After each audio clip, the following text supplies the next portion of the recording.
Shalom, Shalom Bapak Ibu Saudara yang terkasih dalam Tuhan. Pagi hari ini kita bersyukur oleh kemurahan Tuhan, oleh kasih Tuhan. Kita boleh ada sebagaimana ada saat ini. Dan kita akan merenungkan firman Tuhan. Pembacaan firman Tuhan dari Matius pasal 21. Pasal 21 mulai dari ayat yang ke-18. Ya, kita melihat firman Tuhan. Ayat 18. Pada pagi-pagi hari dalam perjalanannya kembali ke kota, Yesus merasa lapar. Dekat jalan ia melihat pohon ara lalu pergi ke situ. Tetapi ia tidak mendapat apa-apa pada pohon itu selain daun-daun saja. Katanya kepada pohon itu, engkau tidak akan berbuah lagi selama-lamanya. Dan seketika itu juga keringlah pohon ara itu. Melihat kejadian itu tercenganglah murid-muridnya lalu berkata, bagaimana mungkin pohon ara itu sekonyong-konyong menjadi kering? Yesus menjawab mereka, aku berkata kepadamu sesungguhnya jika kamu percaya dan tidak bimbang, kamu bukan saja akan dapat berbuat ya apa yang kuperbuat dengan pohon ara itu, tetapi juga jikalau kamu berkata kepada gunung ini, beranjaklah dan tercampaklah ke dalam laut, hal itu akan terjadi. Dan apa saja yang kamu minta dalam doa dengan penuh kepercayaan, kamu akan menerimanya. Demikian pembacaan firman Tuhan. Bapak Ibu Saudara yang terkasih dalam Tuhan, perhatikan bagaimana Tuhan Yesus melakukan satu perbuatan, satu tindakan yang dahsyat, yang luar biasa, yang mencengangkan murid-murid, membuat murid-murid takjub. Nah, mengapa Yesus mengutuk pohon ara itu ya? Karena memang pohon itu tidak berbuah, ya. Istilahnya mengecewakan juga pohon itu karena tidak berbuah, tidak memberikan tidak dapat memberikan makanan bagi mereka waktu itu. Tetapi persoalan kalau kita lihat di situ bukan bermasalah dengan pohon itu sebenarnya, ya. Tetapi Tuhan Yesus mau memberikan satu pelajaran bagi murid-murid bahwa ketika murid-murid meminta sesuatu, maka permintaannya itu akan terjadi. Jadi Yesus memberikan satu tindakan, semacam pembelajaran kepada murid-murid bahwa apa yang dikatakan oleh Yesus itu terjadi. Ya. Ketika dia berkata bahwa pohon itu tidak berbuah lagi, pohon itu langsung kering dan murid-murid kita lihat tercengang. Ya, mengapa kok bisa seperti itu? Ya, 20 tadi. Melihat kejadian itu, tercenganglah murid-muridnya lalu berkata, bagaimana mungkin pohon ara itu sekonyong-konyong menjadi kering? Bagaimana mungkin itu terjadi? Nah, kira-kira begitu ya. Kok bisa ya seperti itu? Nah, banyak kali kita dalam perjalanan hidup ini kita melihat sesuatu yang tidak mungkin, ya, tidak mungkin terjadi secara manusia, ya. Nggak mungkin, masa iya, kok bisa ya? Jadi kita tercengang, loh, kok bisa seperti itu? Ini kan sesuatu yang luar biasa. Ya, pohon itu seketika kering. Nah, Yesus mengajarkan kepada murid-murid tentang permintaan. Kalau kita lihat di sini, jadi apa yang kita minta, ya itu bisa terjadi, bisa terwujud apa yang kita katakan. Nah, kalau ada iman, nah ini, jadi mengatakan sesuatu dengan iman pasti terjadi. Yesus menjawab mereka, aku berkata kepadamu sesungguhnya jika kamu percaya dan tidak bimbang. Nah, jadi pengajaran dalam bagian ini adalah supaya kita anak-anak Tuhan, murid-murid Tuhan, pengikut Kristus, ya memiliki iman, memiliki iman. Ya, jika kamu percaya dan tidak bimbang. Nah, rupanya dalam perjalanan hidup ini kalau kita mau jujur, ada kalanya kita bimbang juga. Ya, awal-awal kita berkata begitu hebat, aku percaya. Ya, aku percaya, ya. Sungguh percaya. Tetapi ketika dalam perjalanan hidup kita diperhadapkan dengan berbagai persoalan, tantangan, ya macam-macam ya persoalan hidup kita ya. Mulai goncang, ya mulai bisa goncang. Ya kadang-kadang kita minta kepada Tuhan, tapi ragu-ragu juga. Ya misalnya begini, kita khawatir tentang masa depan kita. Pokoknya kita serahkan deh kekhawatiran kita kepada Tuhan. Tuhan, aku percaya Engkau memelihara aku. Oh, amin. Tapi kemudian kita, gimana ya nanti ya? Bisa nggak terpenuhi nggak kebutuhan saya ini? Bagaimana nanti anak-anak kami ini bisa kuliah nggak, bisa sukses nggak nanti? Bagaimana usaha saya ini bisa berkembang? Wah, kita ambil alih. Ya apa yang kita sudah serahkan kepada Tuhan kita ambil alih. Nah, itu namanya bimbang, ragu-ragu. Gimana bisa terjadi? Ya, jadi kalau kita udah serahkan kepada Tuhan ya kita serahkan. Nah kira-kira begini. Kemarin kan gempa tuh. Ya gempa, ya kita langsung lompat dari Ibu Pendeta lagi tidur, gempa lompat gitu. Nah ada orang kalau khawatir nanti ada gempa susulan, nah dia tidak akan berani masuk ke rumah. Oh kalau nanti ada gempa susulan, nggak berani tidur. Bisa saja orang mulai trauma.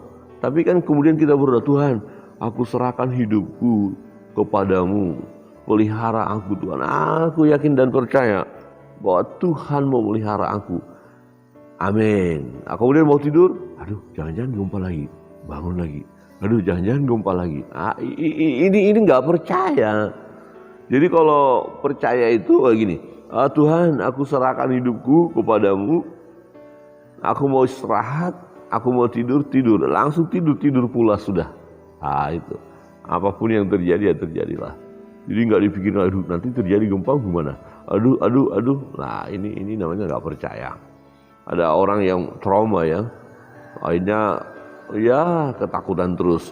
Nah itu orang yang bimbang. Orang yang bimbang tidak tenang hidupnya, ya selalu ragu-ragu. Nah Tuhan Yesus mengajarkan kita supaya kita sungguh-sungguh percaya kepada Dia. Jadi kalau kita minta sesuatu kepada Tuhan, percayalah Tuhan mendengarkan apa yang kita minta dan itu akan terjadi. Itu akan terjadi. Bukan mudah-mudahan ya Tuhan ya. Atau kira-kira dikabulkan Tuhan sih? Apa enggak ya? Dikabulkan enggak ya? Lah kok enggak usah minta deh kalau begitu. Kalau memang kita sendiri bertanya, kira-kira dikasih Tuhan apa enggak? Tidak, tapi kita yakin apa yang kita minta sesuai dengan kehendak Allah, ya minta saja. Tuhan, aku membutuhkan ini. Maka kita akan mendapatkannya. Nah, bahkan Tuhan katakan apa? Jika kamu percaya dan tidak bimbang, kamu bukan saja akan dapat berbuat apa yang kuperbuat dengan pohon ara itu ya. Artinya Tuhan menunjukkan bahwa murid-murid bisa berbuat lebih lagi. Bisa. Oh, kalau kamu lihat kira-kira kamu lihat aku buat pohon ini begini, kamu bisa lebih dari situ. Kalau kamu percaya dan tidak bimbang. Ya. Nah, dikatakan kamu bukan saja akan dapat berbuat apa yang kuperbuat dengan pohon ara itu, tetapi juga jika kamu berkata kepada gunung ini, beranjaklah dan tercampaklah ke dalam laut, hal itu akan terjadi. Menunjukkan satu perbuatan yang besar, yang lebih besar lagi. Jadi kalau kita punya iman, kita percaya tanpa keraguan, ya apa yang kita minta itu bisa terjadi. Apa yang mau kita perintahkan bisa terjadi. Gunung pindah. Nah, tetapi ya dalam hal ini ketika kita meminta sesuatu kepada Tuhan, jangan lupa apakah yang kita minta itu sesuai kehendak Allah atau tidak. Jangan sampai ya kita meminta sesuatu untuk kepuasan kita, untuk kebanggaan diri sendiri, maka Tuhan tidak akan memberikan. Bukankah dalam bagian lain Tuhan katakan kamu tidak dapat apa-apa karena kamu minta hendak memuaskan dirimu. Ya, tetapi jika yang kita minta itu adalah sesuai dengan kehendak Allah, ya tanpa keraguan-raguan kita minta. Ya, apa yang menjadi permintaan kita hari ini? Minta dengan iman. Apa saja? Oh, kita berkata, Tuhan, akhir-akhir ini fisik saya lemah. Ada penyakit yang menyerang. Aku percaya Tuhan, Engkau memberi kesembuhan kepadaku. Dalam nama Yesus aku sembuh. Amin. Amin. Amin. Dalam nama Yesus aku dipulihkan. Kita bergumul mengenai keuangan. Kadang-kadang kita berpikir ini nggak ada lagi nih. Uang di mana? ATM berkata, maaf, saldo Anda tidak mencukupi. Aduh, gimana ya? Mau minjam kepada A, B, dan C nggak enak. Situasi seperti ini. Malu juga kita. Ya, kita berdoa. Minta, Tuhan, saya membutuhkan dana sekian. Dan saya harus bisa menyelesaikannya di akhir bulan ini. Misalnya, aku percaya kepadamu Tuhan. Kau buat mujizat dalam hidupku. Dana itu aku dapatkan. Tuhan yang memberikan. Maka terjadi. Bagaimana cara Tuhan memberkati? Wah, itu bukan urusan kita. Itu urusan Tuhan. Urusan kita adalah percaya bahwa kebutuhan itu akan terpenuhi. Ya, kebutuhan itu akan terpenuhi. Tuhan punya cara, berbagai cara. Dan memang kita nggak perlu memikirkan cara-cara yang dilakukan Tuhan. Tetapi jelas cara Tuhan adalah baik. Jangan pula kita berdoa pagi ini, kemudian karena kita butuh dana, Tuhan berkati aku dengan berlimpah. Kemudian kita jalan. Nah, terus di tengah jalan itu kita temukan dompet, ada jatuh dompet. Uang banyak.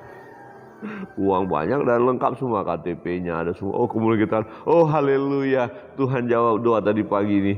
Pagi ini saya berdoa butuh uang dan memang dompet orang jatuh dan inilah cara Tuhan memberkati aku. Enggak, bukan seperti itu. Nah, kalau kita ketemu dompetnya, kalau kan jatuh dompetnya, dia kan sedang mencari, dia kehilangan. Jangan pernah mengambil uangnya atau apapun. Ya, dompetnya semua ambil, tetapi hubungi kembali orangnya. Ya, cari dan bila perlu buat di media sosial.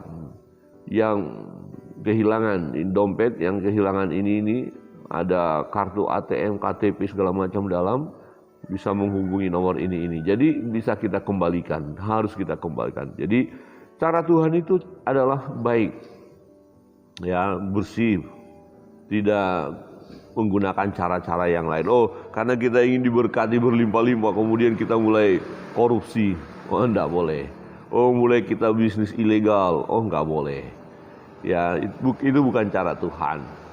Sesuatu yang kita lakukan dengan cara yang tidak baik akan menghancurkan hidup kita.